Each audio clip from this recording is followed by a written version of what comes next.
नारद मुनि महाराज की।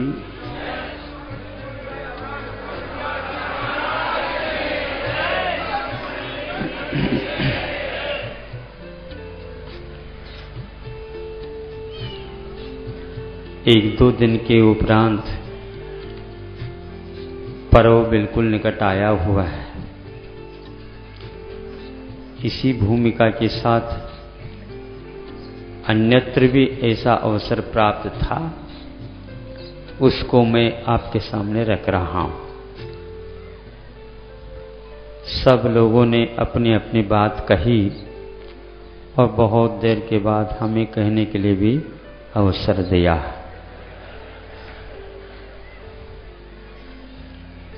अब तो कोई कहने वाले तो नहीं है।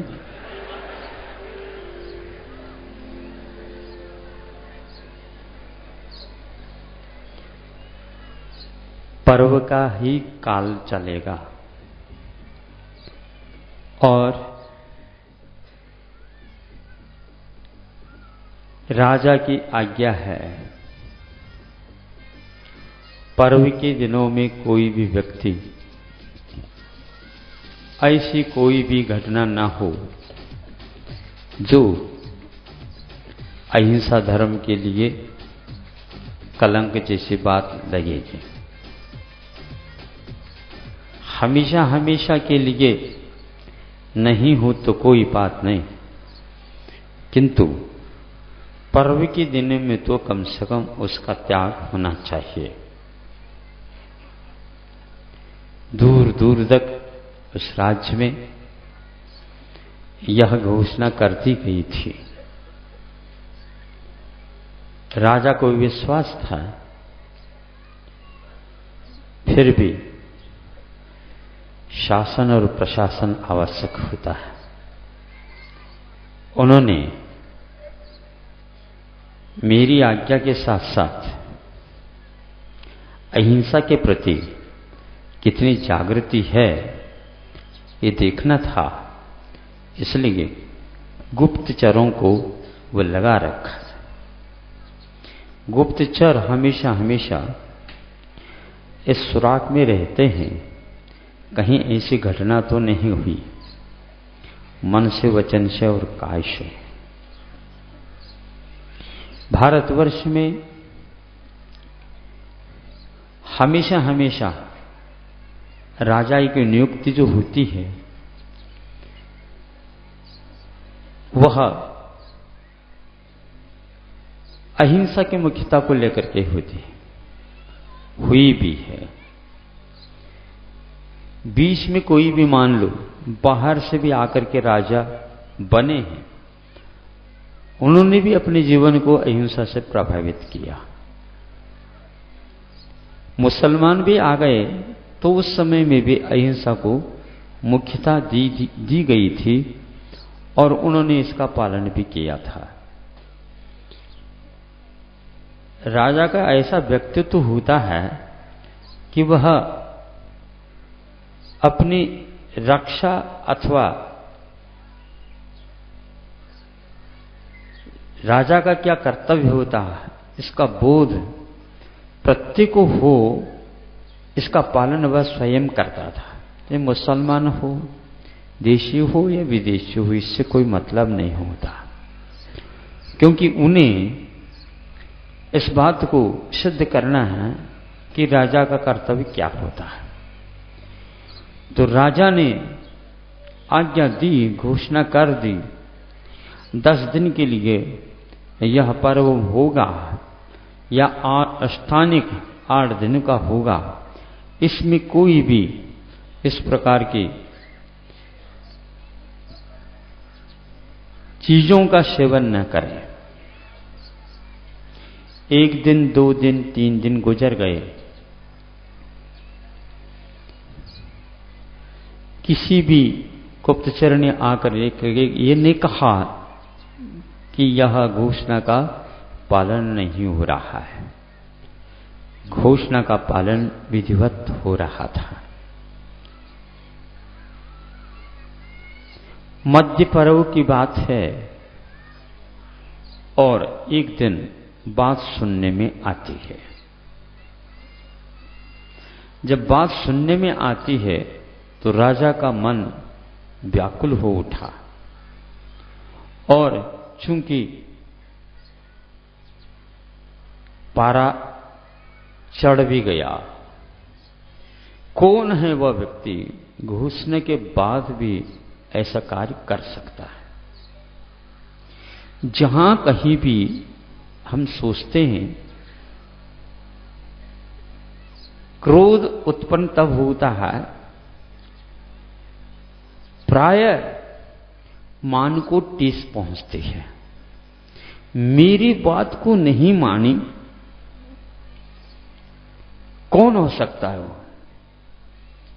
तो गुप्तचर मौन हो जाता है। मतलब क्या? खोलना नहीं चाहता है, रहस्य खोलना नहीं चाहता है, खोलना तो पड़ेगा। महाराज, तो महाराज क्या मैं हूं? कौन हो बता दो। महाराज क्षमा। क्षमा का मतलब क्या होता है? क्षमा तो है, और यदि अन्याय का क्षमा तो हो नहीं सकता, अन्याय का तो अन्याय ही, उसके माध्यम से तो चलने वाला है ही नहीं कार्यक्रम। महाराज दोबारा कहता, ऐसी कौन सी समस्या है, किसने ऐसा किया बता दो, तुम क्यों इसमें डरते हो?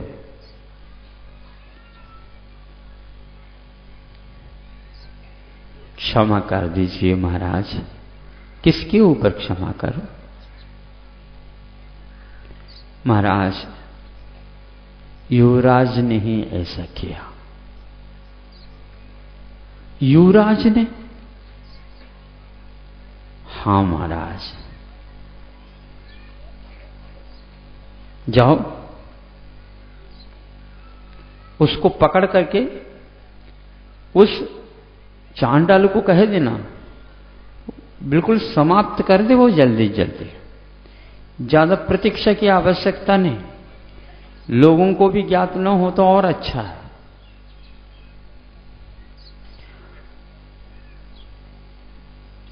जैसे आपकी आज्ञा।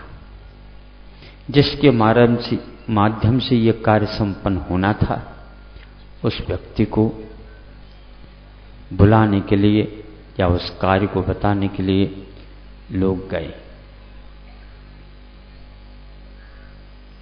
यथा राजा तथा प्रजा। जैसा राजा होता है वैसी प्रजा होती है। यथा प्रजा तथा राजा। आज राज सत्ता नहीं, प्रजासत्तात्मक यह काल चलता है। भले आज लोग कहते हैं कि राजनीति आज गड़बड़ गई, राजनीति में विकृति आ गई। मुझे समझ में नहीं आता कि राजा ये नहीं तो राजनीति का है।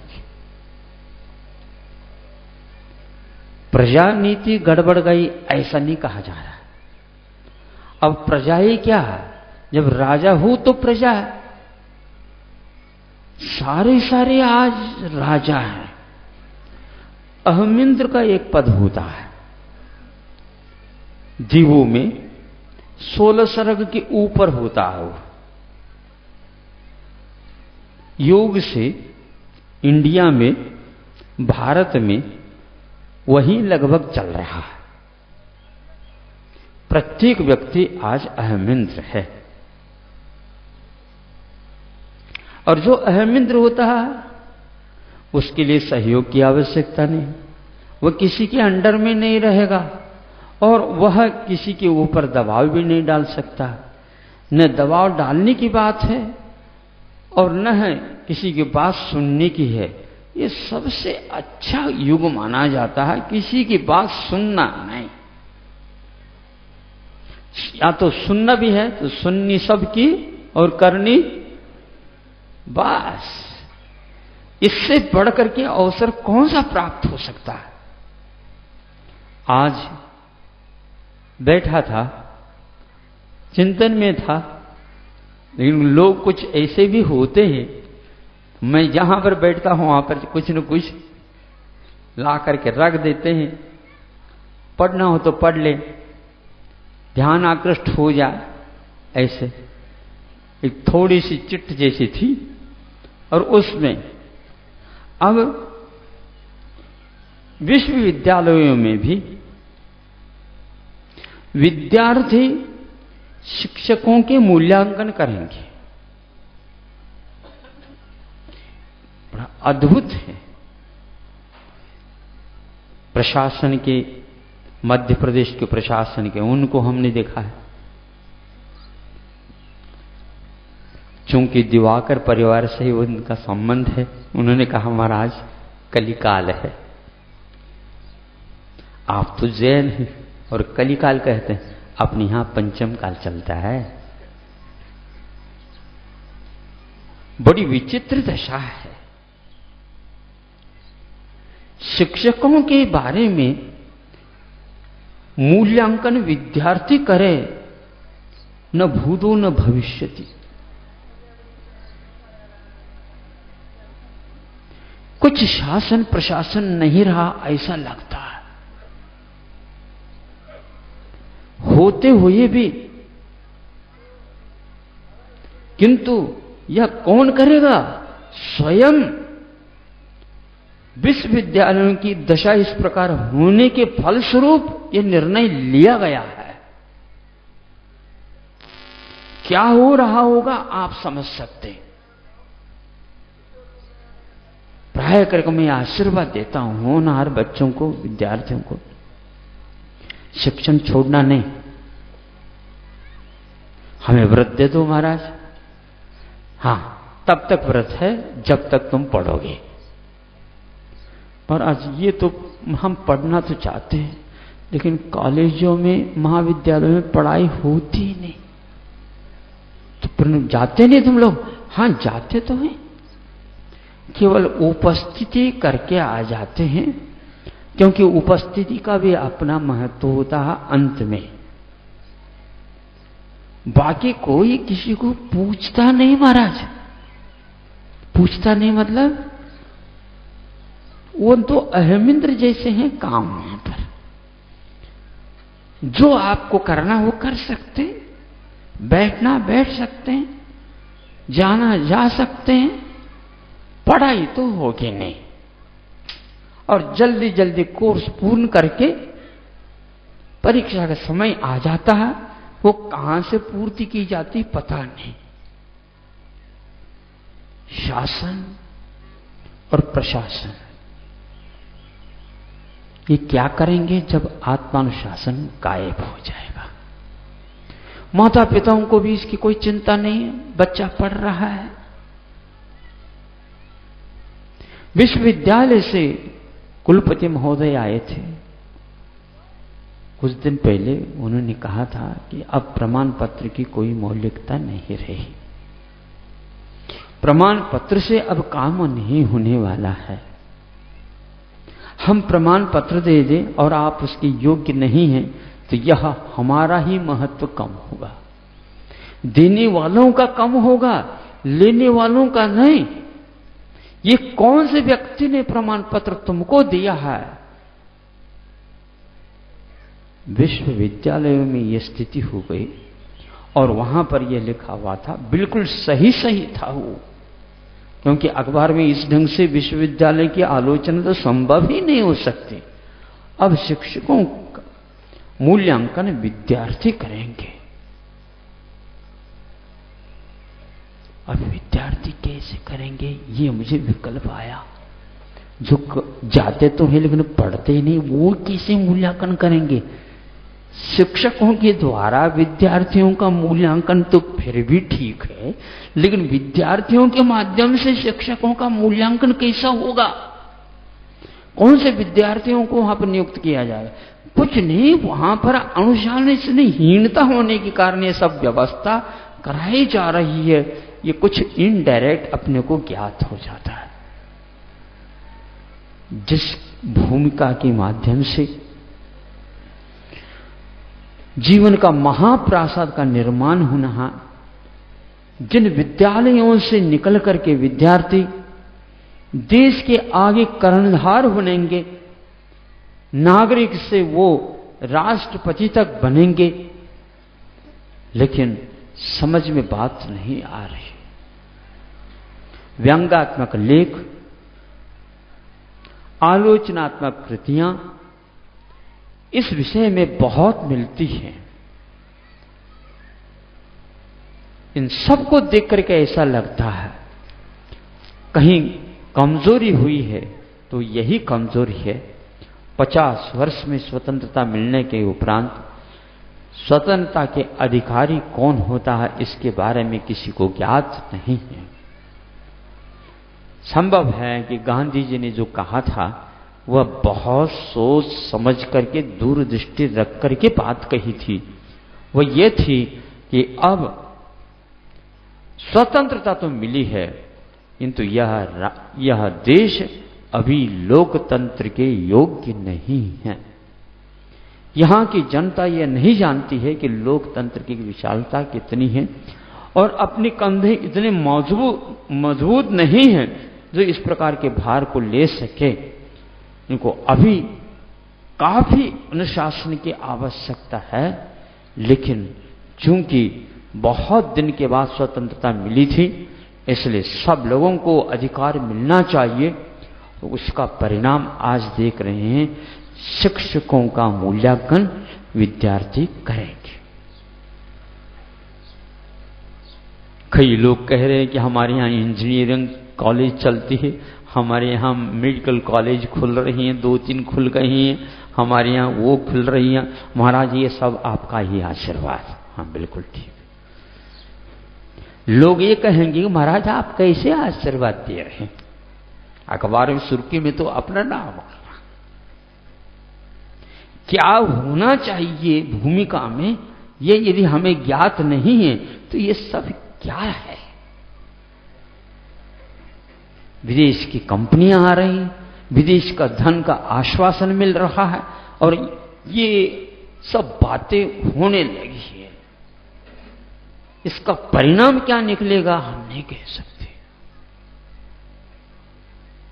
राजा और प्रजा का एक ऐसा गठबंधन था और बिना राजा की ये प्रजा को सत्ता दी गई है,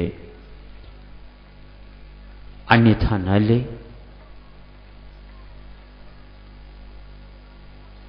यहां पर पढ़े लिखे भी व्यक्ति लोकतंत्र के रीढ़ के रूप में जो चुनाव की पद्धति चलती है उसका भी निर्वाहन नहीं कर रहे हैं।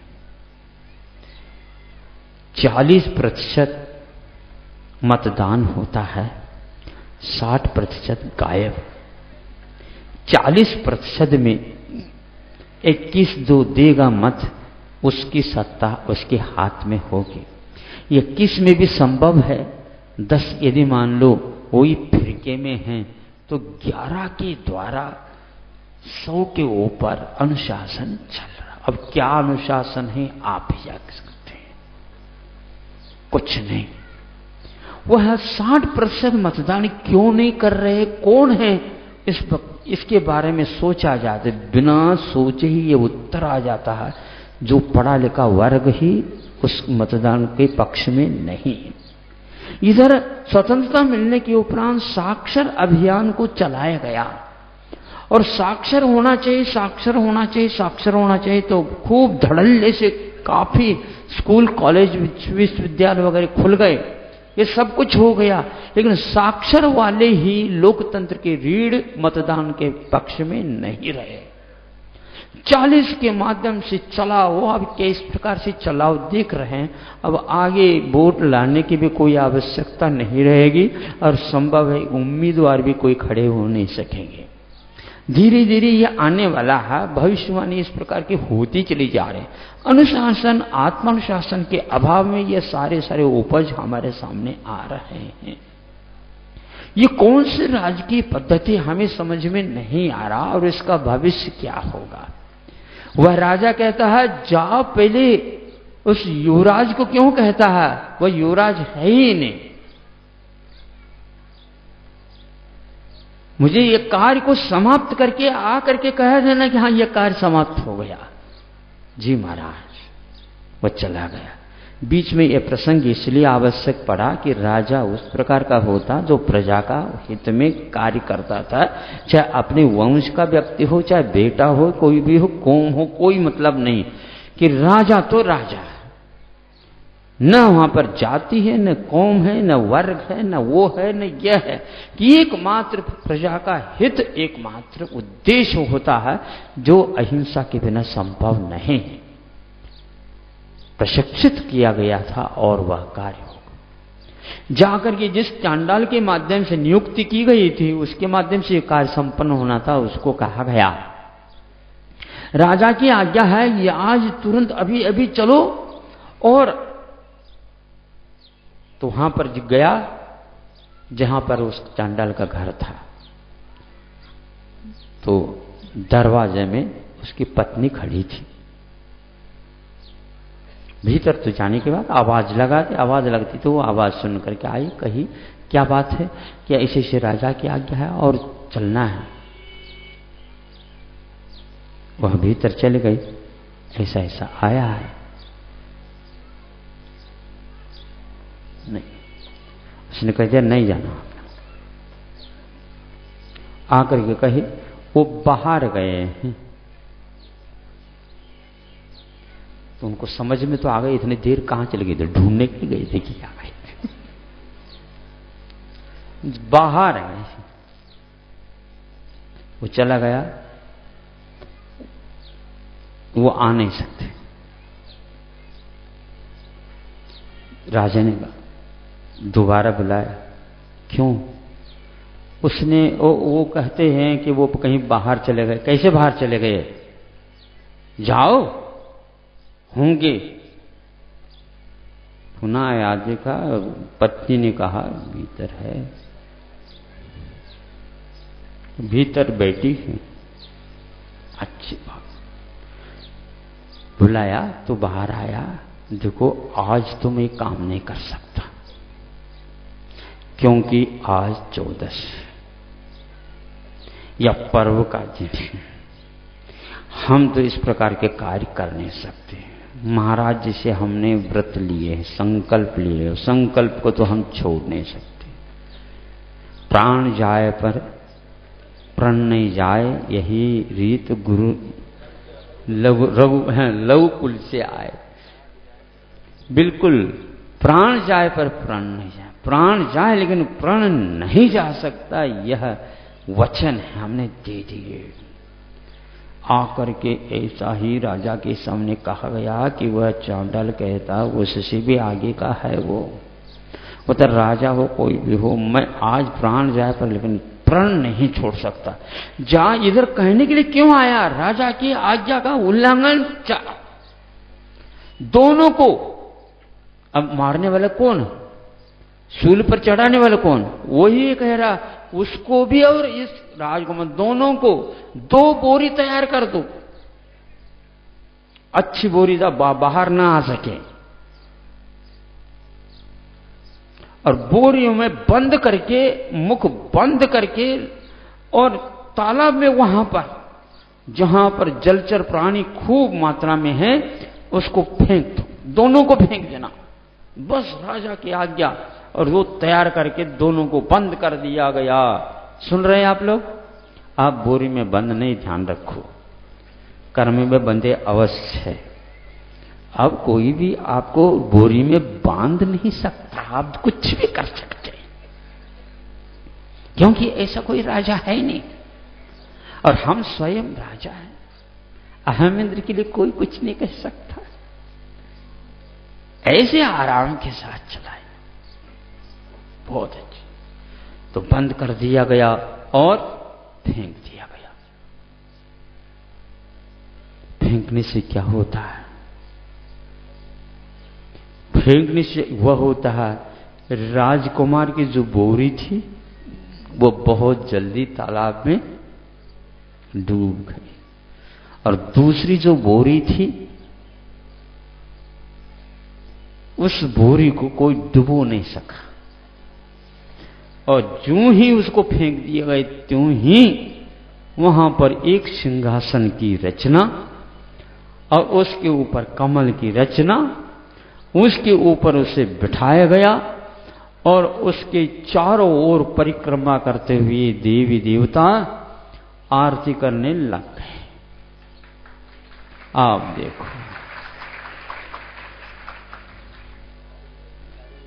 वहां पर ताली बजाने वाले कोई नहीं थे।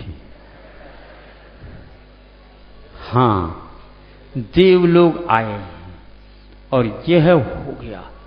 जिस दृश्य को सब लोगों ने अपने आंखों से देखा, राजकुमार का तो ये हो गया और ये चांडाल इस प्रकार आ गया, ये निश्चित बात है इसके साथ दुर्व्यवहार हुआ। अब एक एक को कोई बस के का नहीं, कोई बच ही नहीं सकता।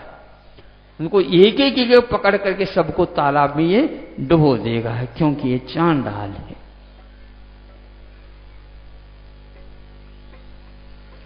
जय जयकार होने लगा तो सब मंत्री वो ये सब लोगों ने देख लिया और धीरे से आ करके राजा को कहा गया कि हे राजन, ये इस प्रकार का दृश्य हुआ, क्या कहते हो तुम? हाँ महाराज, इसमें 1% भी गलत नहीं है, ये बिल्कुल ठीक हो गया। ऐसा आपने देखा? हाँ महाराज, वहीं से तो मैं आया हूं। अब क्या होगा भविष्य पता नहीं, क्या होता है, चल मैं भी देख लेता हूं। चलो, और राजा सामने सामने पीछे पीछे से सब जाकर के देखता है तो सिंहासन के ऊपर और देवी देवताओं के द्वारा आरती उतारी जा रही है, परिक्रमा लगाई जा रही है और अहिंसा धर्म की जय जयकार वहां पर हो रहा है। और वह चांडाल सिंहासन के ऊपर बैठा है। स्वामी समंतभद्र महाराज ने रत्नगण श्रावकाचार्य में अनुव्रत अहिंसानुव्रत के बारे में यदि कोई मुखिया प्रसिद्धि पाई है तो वह यमपाल चांडाल की कथा को वहां पर नियुक्त करके रखिए। जैनाचार्य और किसी सेठ साहूकार के बारे में उदाहरण प्रस्तुत न करके एक चांडाल की बात वहां पर कही जाती है। जैन धर्म की क्या विशालता है आप समझ सकते हैं।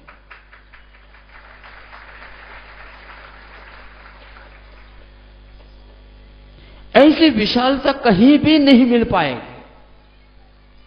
किसी व्यक्ति के माध्यम से, किसी मजहब के माध्यम से, संप्रदाय के माध्यम से, किसी एक वर्ग के माध्यम से, किसी देश के माध्यम से, किसी राजा के माध्यम से यह धर्म प्रचलित नहीं हुआ।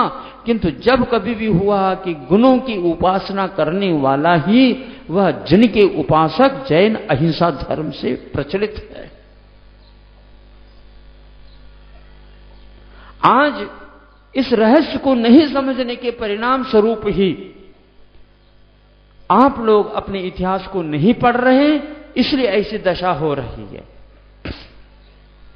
जैनियों को एकता साबित करके आज वर्तमान में जो देश में कमियां हैं, जो आवश्यक हैं, उसकी पूर्ति के लिए आप लोगों को कमर कस करके आगे आना पड़ेगा।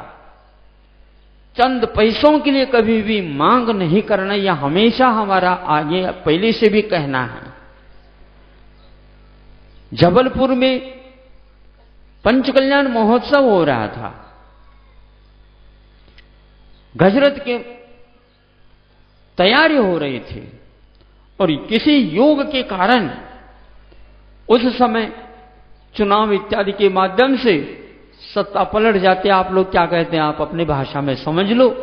जो उस समय मुख्यमंत्री थे वो उनका निकलना हुआ और दूसरे को वहां पर नियुक्त करना हो, कुछ भी हो गया हो या राष्ट्रपति शासन लग गया हो, तो आकर के महाराज इतना बड़ा पंचकल्याण महोत्सव और यहां पर 10, 12, 15 लाख की आबादी है और यह बिल्कुल चंद कुछ ही दिनों के उपरांत ही होना है।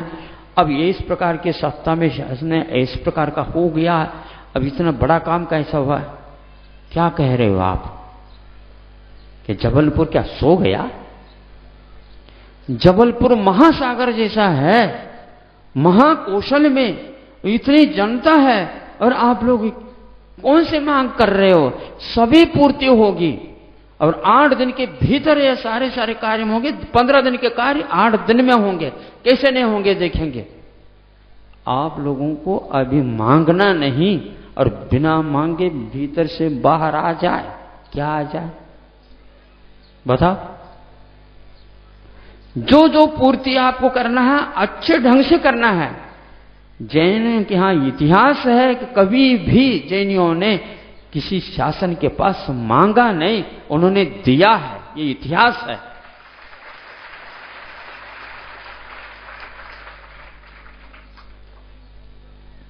ताली नहीं दिया, ये ध्यान रखना। हां, खाली हाथ से मात्र ताली नहीं दिया, किंतु उन्होंने क्या नहीं दिया आप लोगों को अपने इतिहास पढ़ लेना चाहिए। जिस वंश में महावीर जैसे बड़े बड़े तीर्थंकर हुए हैं, जिन्होंने पूरा का पूरा त्याग करके और क्षत्रिय धर्म को अपनाते हुए भी उन्होंने अहिंसा धर्म का डंका बजाया, वह आप लोगों के लिए वंश परंपरा मिली है। मांगने की बात गलत बात, करना है तो अहिंसा के माध्यम से ही किया जा सकता है। आप यदि सेवा करना चाहते हैं तो अहिंसा के माध्यम से सेवा करिए, और समाज के पास सब कुछ है। एकमात्र आपको कटिबद्ध होकर के ये हमें कार्य करना है, ऐसे यदि संकल्पित हो जाते हैं तो कभी भी जैन समाज ना नहीं कहती है। यदि कहती है तो हमें बता देना, हम बता देंगे समाज को। यह संभव नहीं है। युग की देर मांग है, वह हमेशा हमेशा उसकी पूर्ति होती आई है। देश के ऊपर भी आपत्ति आई है, उस समय कोई भी ऐसे सेठ साहूकार नहीं कि वह कृपणता दिखाया हो। वो अपनी तरफ से संग्रह करके समय पर पूरा का पूरा वह बांटने के लिए तैयार होता है। आज तो प्रजासत्तात्मक देश है। संस्कृति की रक्षा करना यह परम कर्तव्य है। संस्कृति वही है जिसमें अहिंसा धर्म रहता है। अहिंसा धर्म के अभाव में कोई संस्कृति नहीं है। वो उसके भले ही सभ्यता हो सकती है, विदेश में सभ्यता हो सकती है, लेकिन संस्कृति नहीं हो सकती। अहिंसा की संस्कृति यहां पर पहले युग के आदि में से चल रही है, ऋषभनाथ भगवान के काल से। जब वह चांडाल होकर के भी चांडाल की पूजा हो सकती है, ध्यान रखो, और राजकुमार का वहां पर डूबना हो सकता है, और मगरमच्छ के द्वारा सब वह समाप्त हो जाता है। 5 मिनट नहीं लगा, राजा आकर के देखता है, राजा के हाथ जुड़ जाते हैं। किसके सामने? देवी देवताओं के सामने नहीं, सिंहासन के ऊपर जो चांडाल को बैठाया गया था। इसके पास दिव्य शक्ति है, इसके पास संकल्प शक्ति है, और वह संकल्प केवल अहिंसा। एक दिन अहिंसक मैं बनू रहूंगा, एक दिन किसी भी हालत में मैं किसी को मारूंगा नहीं। मैं मर जाऊं, मरने के लिए ही आए हैं, जीने के लिए नहीं। ये जीने के लिए आए हैं, ये गलत बात है, क्योंकि जन्म होते ही मरण प्रारंभ हो जाता है। मर तो वैसे ही रहे हैं, मरना हो तो मर जा, लेकिन जीते जी कुछ कर जा, लेकिन सिर पर कर्जा मत ले जाना। हाँ, हिंसा के कारण, झूठ के कारण, चोरी के कारण यह मत करना। बाकी अहिंसा के शरण में जाकर के कर्जा, 3 दिन का भी जीवन बहुत अच्छा है। 300 वर्ष के अपेक्षा 3000 वर्ष की मांग करने के अपेक्षा से केवल धर्म की रक्षा के लिए कुछ तूफान जैसा उठा है कि जैन लोग अपने आप को अल्पसंख्यक घोषित होना चाहते हैं। अल्पसंख्यक का आज तक किसी भी नेता और किसी भी डॉक्टर या किसी को भी डेफिनेशन मालूम नहीं है। अल्प का अर्थ क्या होता है?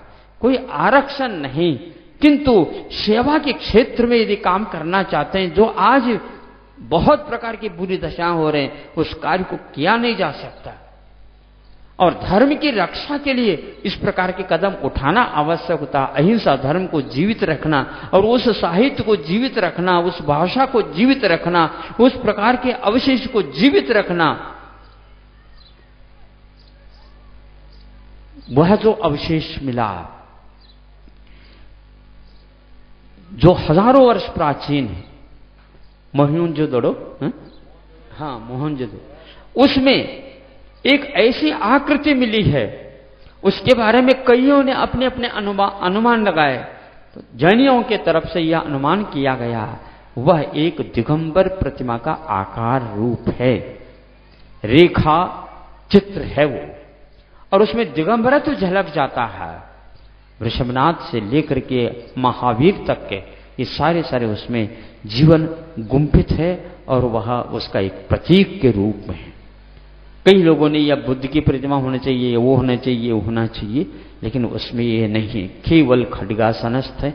बुद्ध की प्रतिमा हमेशा हमेशा की अभय की मुद्रा में इस प्रकार मिलती है, लेकिन उसकी मुद्रा आकार ऐसे नहीं है। वह बिल्कुल कायोसर मुद्रा, जिसको बोलते हैं शोल्डर्स आर हैंगिंग, बिल्कुल ऐसे जैसे कोट को आप उतार करके कुत्ते पर टांग देते हैं तो नीचे की ओर आ जाए। खड्गासन प्रतिमा इसको बोलते हैं। यह प्रतिमा एक प्रकार से अहिंसा की उपासना करने वाले तीर्थंकरों के अलावा और कोई नहीं हो सकता। इस प्रकार इतिहासविदों ने यह निर्णय दिया। पहले बहुत सारे अनुमान किए जाते थे। इससे स्पष्ट होता है अहिंसा के पुजारी कभी भी अपनी रक्षा के लिए नहीं कहता।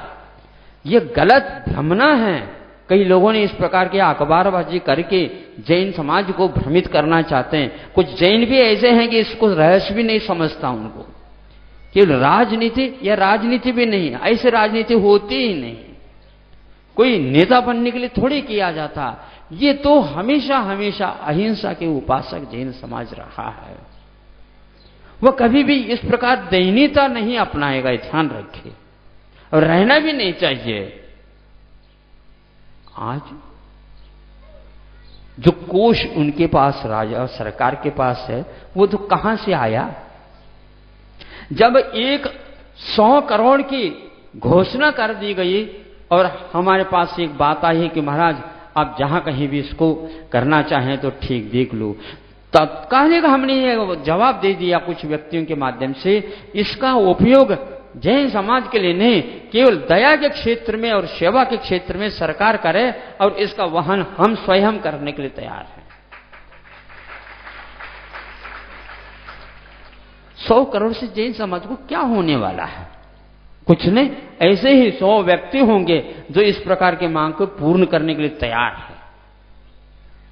उद्योग करते हैं, पुरुषार्थ करते हैं, व्यवसाय करते हैं, सात्विक काम करते हैं, अहिंसा की उपासना के साथ जैन समाज जाता है। उसको इस प्रकार से व्यंग्यात्मक दृष्टि से नहीं देखना चाहिए।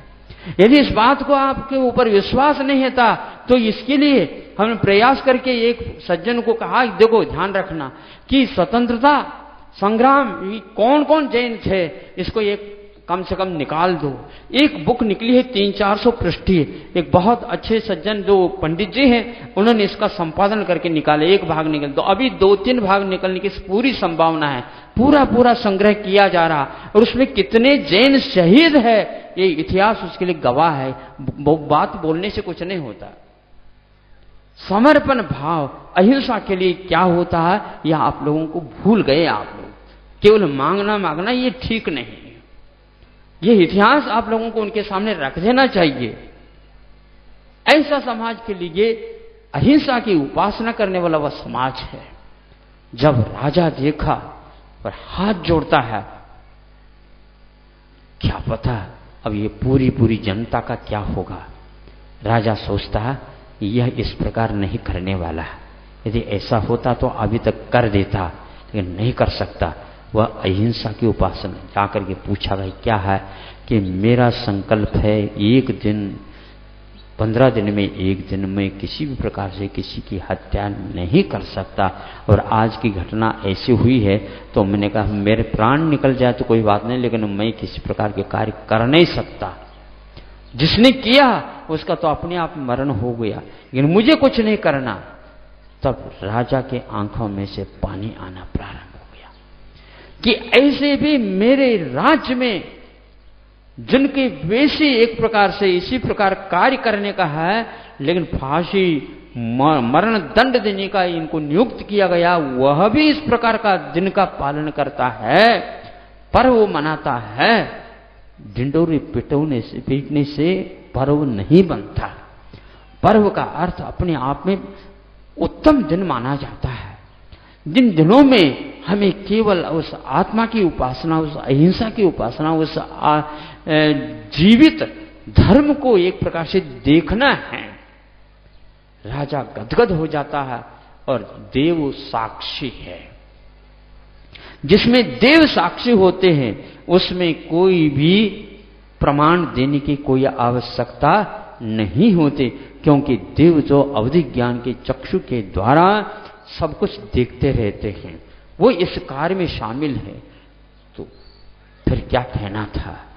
राजा भी गया और उसको कहा कि मेरी गलती हो गई, आपकी कोई गलती नहीं है, आप राजा हैं। इस पृथ्वी पर ऐसा ही राजा होना चाहिए जिन्होंने कोई पक्षपात की बू अपने पास नहीं रखी। अपनी कोंख से निकला हुआ जो उत्पन्न हुआ राजकुमार, जो होनहार राजकुमार राजगद्दी पर वही बैठेगा, और वो उसके अभाव में इस राजगद्दी की क्या होगा यह आपने नहीं देखा। इन प्रजाओं का क्या होगा, ऐसा राजकुमार हमारे लिए कोई आवश्यकता नहीं, जो पर्व के दिनों में भी इस प्रकार के हिंसक कांड घटना करता है। राजा ने कहा और हमारे लिए क्षमा कर देना। कोई नहीं क्षमा, ये बिल्कुल बढ़िया काम आपने किया, और मैंने भी जिनकी साक्षी से संकल्प लिया था वह उसका परिणाम है।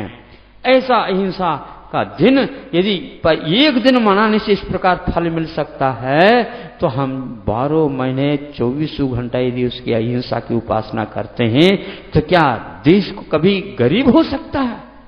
ये 3 काल में गलत है। अभी आप मांग रहे थे गायों की रक्षा के इत्यादि के लिए, कोई किसी की दृष्टि इस ओर है ही नहीं। इतिहास इस बात के साक्षी है कि पशुओं का पालन किए बिना देश का संरक्षण हो ही नहीं सकता। आप लोग अपने बाल बच्चों को जो पालन करते हैं वो मोह के कारण करते हैं, ध्यान रखना।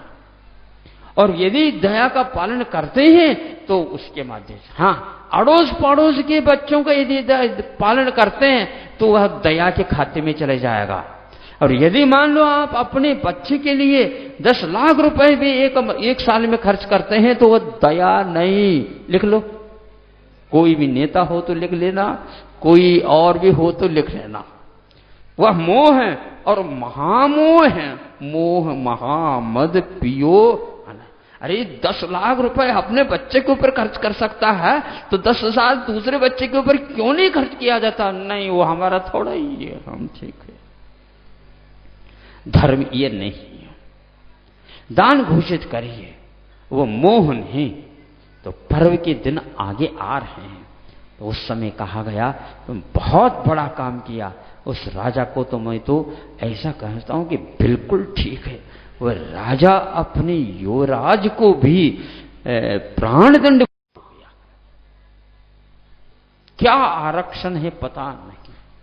सबको योग्य बनाने के लिए आपको दान दे देना चाहिए, आवास दान देना चाहिए, भोजन दान देना चाहिए, और जो कोई भी लिखने पढ़ने योग्य है उन सब का कर लेना चाहिए। प्रत्येक व्यक्ति की जो सोई हुई चेतना उसको जागृत करने के लिए आरक्षण होना चाहिए। लेकिन योग्यता के अभाव में उस किसी पद पर उसे आरूढ़ कराना ये भविष्य ठीक नहीं है। इसका योग्यता का मूल्यांकन होना चाहिए। अब शिक्षकों का मूल्यांकन विद्यार्थियों के द्वारा होने जा रहा, ये भी एक अपने आप में अलग ही प्रजासत्तात्मक देश में एक अनोखा रूप है। यदि विदेश कोई भी देखेगा सुनेगा तो क्या अनुमान लगाएगा कि भारत में विद्यार्थियों के माध्यम से शिक्षकों का मूल्यांकन हो रहा। इससे शिक्षण की अब उन्नति होगी। 50 वर्ष में उन्नति नहीं हुई, अब होने जा रही। कैसी होगी हमें समझ में नहीं आ रहा। विद्यालयों में इस प्रकार की स्थितियां आ जाती हैं, इसको देखते से ऐसा लगता है कि केवल पैसा पैसा पैसा के अलावा कुछ भी नहीं रहा। ये किन प्रकार ने पैसा कोई वस्तु है ही नहीं, क्योंकि वस्तु विनिमय समाप्त होने के उपरांत दिनों दिन इन सारे जो मुद्राओं का मूल्यांकन बिल्कुल समाप्त हो रहा है। आपको वो सुन करके याद हो जाएगा कि डॉलर की कीमत तो 45 या 48 रुपए है, लेकिन आपके रुपये का कितना है मालूम? 45 रुपए नहीं, 1 रुपये का मूल्यांकन पैसों में आया है। पैसों में 18 पैसे। अब सोचो तो सही, मतलब आपके पास 1 रुपये नोट है 1 रुपये का, उसमें 18 पैसा आपका है, बाकी कितना हो गया? 88 82 पैसा गायब। कहने के लिए 1 रुपया। खूब छापो। इतिहास में एक मोहम्मद तगलक हुए थे जिन्होंने अपने राज्यकाल में सुभिक्ष करने के लिए, हम दूसरी कक्षा में इतिहास के पढ़ते थे हम, उस समय की बात है। और उन्होंने क्या कर दिया? कुछ नहीं कर दिया कि राज्य में बिल्कुल सुभिक्ष होना चाहिए, तो वह चमड़ियों की मुद्रा बना दी, खूब छपा दिया, खूब। फटती भी नहीं थी, आज के कागज तो फट जाए जल्दी जल्दी। हाँ, बना दी। उन्होंने अपने दांत गिरने से सब राज्यसभा को ही रोना पड़ा था, ऐसा हमने सुना था। इस प्रकार की तो उनकी बुद्धि थी। ऐसा ही यहां पर हो रहा है कि टकेसर भाजी और टकेसर खाजा, अंधेरे नगरी, और इसका मतलब अब पहले से ही आप लोगों को ज्ञात है क्या है। अंधेरी नगरी है और चौपट राजा। चौपट का मतलब खाओ पियो मौज उड़ाओ, जो जिसके पास आया समाप्त। क्या है ये? नहीं, महावीर भगवान का आत्मानुशासन अपने आप में महत्वपूर्ण है, और वह वहीं तक सीमित नहीं था, किंतु वह आदि ब्रह्मा आदिनाथ भगवान से काल से था। यह अनादि अनिधन अहिंसा धर्म है, उसकी उपासना करना ही एकमात्र जैनियों का कर्तव्य है। ऐसा नहीं कि दूसरे नहीं करें, जो कोई भी करेगा वह इसी प्रकार जैनत्व का ही उपासक बनेगा, यह निश्चित है। अपने यहां कोई मजहब नहीं है, किंतु गुणों की उपासना करना ही जैनत्व का एकमात्र चरम लक्ष्य है। ज्यादा समय हो गया था, क्योंकि लेट से वैसे ही अपने पास क्या माइक तो यहीं पर थे लेकिन चालू नहीं थी, लेकिन बीच में बोल लेता तो बोले कैसे। हाँ, पहले लाइन बंद कर रखी थी, अब चूंकि बहुत जनता दूर है, पहले से हम क्यों बोले इतने जोर से। अब तो बोल रहे, बहुत सारी बातें आज आपके सामने रखी, पर्व से पूर्व में ही मंगलाचरण के रूप में रखा है, और 4:45 बजने को है। शासन प्रशासन सब कुछ है, लेकिन आत्मानुशासन महावीर का, वृषभनाथ भगवान का आदर्श के रूप में हमारे सामने है। ऐसे पौराणिक कथाओं के माध्यम से बच्चों में इस प्रकार के स्वाभिमान जागृत करना चाहिए, और अहिंसा धर्म की उपासना करेंगे तो कभी भी देश में किसी प्रकार की कमी नहीं रहेगी। लेकिन आज इस अहिंसा की ओर किसी भी नेता की दृष्टि नहीं जा रही है। बार बार कहने के उपरांत भी यह बात अभी समझ में उनको नहीं आ रही है, इसलिए मांस का निर्यात तो अभी भी जारी है। बहुत कुछ प्रयास करने के उपरांत थोड़ी बहुत आवाज सुप्रीम कोर्ट तक पहुंच गई है, लेकिन यहां पर संविधान का अमल करना कि भारतीय सत्ता पक्ष को एकदम मंजूर नहीं है। वह कार्यपालिका जो सोचेगी, विचार करेगी, जो समझ में आएगी उसी के अनुसार करेगी। अब देखो क्या होता है, क्योंकि यहां कुछ चल नहीं सकता। शासन प्रशासन से यही एक मात्र हम कह सकते हैं कि वहां से यदि सिद्ध हो जाए, हाँ ये ठीक वैधानिक नहीं, किंतु किसी जीव को मारने का अधिकार किसी का नहीं और कोई निरुपयोगी नहीं, यह यदि सिद्ध हो जाए सुप्रीम कोर्ट में, तो आप लोग अच्छे ढंग से ताली बजा करके उस कार्यपालिका को कहो अभियान के माध्यम से, नहीं इसका अमल तो आपको करना ही है और हम इसके लिए साथ देने के लिए तैयार हैं। ऐसा करेंगे निश्चित रूप से अहिंसा धर्म की जय हो सकती है, और उसी में हम लोगों का उज्जवल भविष्य निहित है। अहिंसा परमो धर्म।